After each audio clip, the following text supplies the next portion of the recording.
भारत सदियों से देवी देवताओं और संतों की भूमि मानी जाती है। इस देश में समय समय पर कई संतों ने ज्ञान का प्रकाश फैलाया है। शिरडी के साईं बाबा भी अवतारी पुरुष के रूप में जाने जाते हैं। शिरडी के साईं बाबा की चमत्कारी शक्तियों के बारे में बहुत सी कथाएं हैं। साईं बाबा के पूजन के लिए गुरुवार का दिन दोस्तों सर्वोत्तम माना जाता है।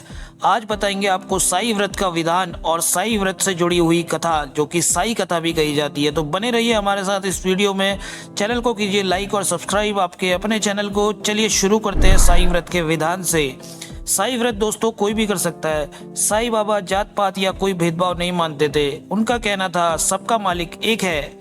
यह व्रत किसी भी गुरुवार को साईं बाबा का नाम लेके शुरू किया जा सकता है। सुबह या शाम को साईं बाबा की तस्वीर या मूर्ति की पूजा की जाती है। किसी आसन पे पीला कपड़ा बिछा लीजिए और उस पे साईं बाबा की तस्वीर रख दीजिए। पूजा के लिए पीले फूल या हार का प्रयोग करें। धूप दीप जलाकर साईं व्रत की कथा पढ़नी चाहिए। पूजा के बाद प्रसाद बांटना चाहिए।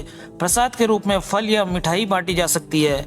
शिरडी के साईं बाबा के व्रत की संख्या 9 हो जाने पर अंतिम व्रत के दिन 5 गरीब व्यक्तियों को भोजन कराना चाहिए और दान करना चाहिए। इस तरह इस व्रत का समापन होना चाहिए। चलिए आगे जानते हैं आखिर साईं व्रत कथा है क्या।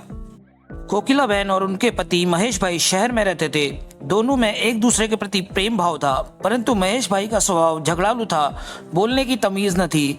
लेकिन कोकिला बहन बहुत ही धार्मिक स्त्री थी। भगवान पे विश्वास रखती, वह बिना कुछ कहे सब कुछ सह लेती।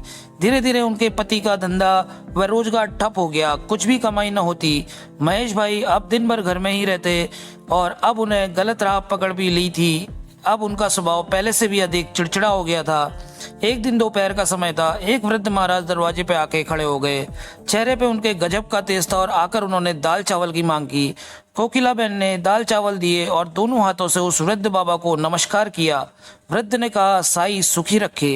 कोकिला बहन ने कहा महाराज सुख मेरी किस्मत में नहीं है, और अपने दुखी जीवन का वर्णन बाबा से पूर्ण रूप से किया। महाराज ने साईं के व्रत के बारे में बताया और कहा कि 9 गुरुवार फलाहार या एक समय भोजन करना, हो सके तो बेटा साईं मंदिर जाना, घर पे साईं बाबा की 9 गुरुवार पूजा करना, साईं व्रत करना और विधि से उद्यापन करना, भूखे को भोजन देना, साईं व्रत की किताबें 7, 11, 21 यथाशक्ति लोगों में भेंट करना और इस तरह साईं व्रत का फैलाव करना। साईं बाबा तेरी सभी मनोकामना पूर्ण करेंगे, लेकिन साईं बाबा पे अटूट श्रद्धा जरूरी है। कोकिला बहन ने भी गुरुवार का व्रत किया। 9वें गुरुवार को गरीबों को भोजन कराया, व्रत की पुस्तकें भेंट की। उसके घर के सारे झगड़े दूर हो गए। घर में बहुत ही सुख शांति हो गई, जैसे महेश भाई का स्वभाव ही बदल गया हो। अब उनका धंधा व रोजगार फिर से चालू हो गया। थोड़े समय में ही सुख समृद्धि बढ़ गई। दोनों पति पत्नी सुखी जीवन बिताने लगे। एक दिन कोकिला बहन के जेठ जेठानी सूरत से आए। बातों बातों में उन्होंने बताया कि उनके बच्चे पढ़ाई नहीं करते और परीक्षा में फेल हो गए हैं। कोकिला बहन ने 9 गुरुवार की महिमा बताई और कहा कि साईं बाबा की भक्ति से बच्चे अच्छी तरह अभ्यास कर पाएंगे, लेकिन इसके लिए साईं बाबा पर विश्वास करना जरूरी है। साईं सबको सहायता करते हैं। उनकी जेठानी ने व्रत की विधि बताने के लिए कहा। कोकिला बहन ने उन्हें वो सारी बातें बताई जो खुद उन्हें वृद्ध महाराज ने बताई थी। सूरत से उनकी जेठानी का थोड़े दिनों में पत्र आया कि उनके बच्चे साईं व्रत करने लगे हैं और बहुत अच्छी तरीके से पढ़ते हैं। उन्होंने भी व्रत किया था और व्रत की किताबें जेठ जी के ऑफिस में लोगों को बांटने के लिए दी थी। इस बारे में उन्होंने लिखा कि उनकी सहेली की बेटी की शादी साईं व्रत करने से बहुत ही अच्छी जगह तय हो गई। उनके पड़ोसी का गहनों का डिब्बा गुम हो गया था। अब वह महीने के बाद गहनों का डिब्बा न जाने कहां से वापस मिल गया। ऐसे कई अद्भुत चमत्कार हुए।